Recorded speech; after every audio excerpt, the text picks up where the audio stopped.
Hey guys, welcome back to Thursday Thought. This week we are looking at 1 Samuel 13 through 15. So there's a lot of text there. Obviously, we're not able to cover everything on a Sunday morning message or even in a video like this or any discussion, but want to point you guys to something that seems really difficult, really hard, and it is. It is hard. It's in 1 Samuel 15, verse 3, and it says, "Now go and strike Amalek and devote to destruction all that they have.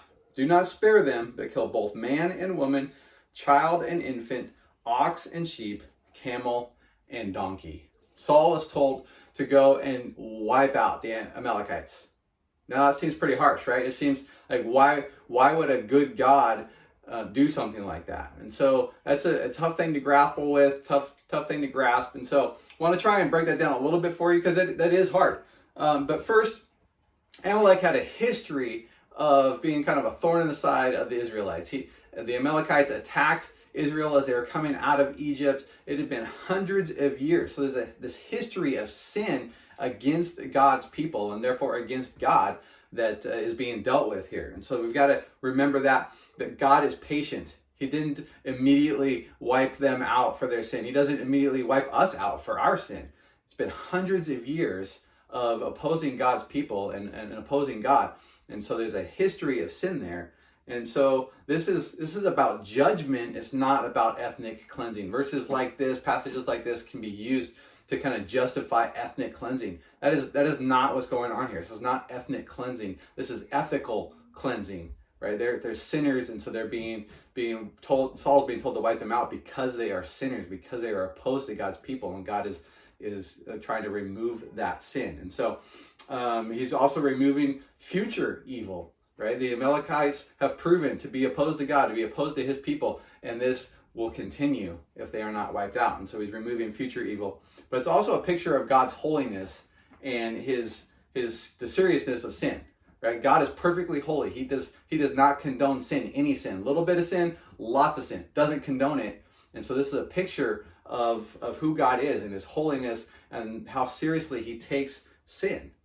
Also need to remember that this is unique to this time and this place. God is specifically telling Saul to do this. This is not a general statement for all of us to go out and enact this kind of behavior or vengeance or cleansing or whatever you want to call it. This is not God's command to everybody at all times. This is a command to Saul at this time, in this case.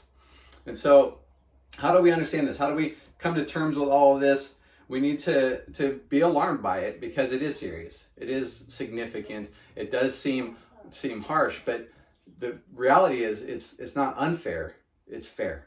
And so we need to take that seriously because it is fair. We are all sinners. The Bible tells us all have sinned, right? And the wages of sin is death. And so we all deserve death. So this is really a picture of our own situation. We as sinners deserve to die because we are not holy. We have been opposed to God. We've turned our backs to God. And so this is a picture of our own lives.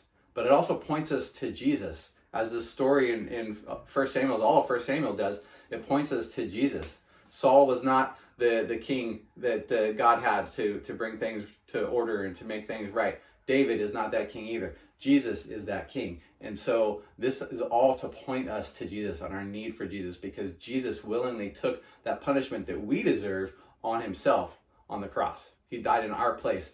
God's judgment was still enacted, but it was placed on Jesus on our behalf. And so it points us to him. And so hopefully you take this seriously, but maybe not in the way that we would normally take it as we read it, but as our own personal application of what do I need to do? I need to repent. I need to turn to Jesus. I need to realize that I am a sinner, and my only way of salvation is through Jesus Christ and through what he did on the cross for me. And so hopefully that helps clear some of that up for you. A lot of times what seems like in the Old Testament is this harsh and mean and cruel is really a way to point us towards Jesus and towards our need for him.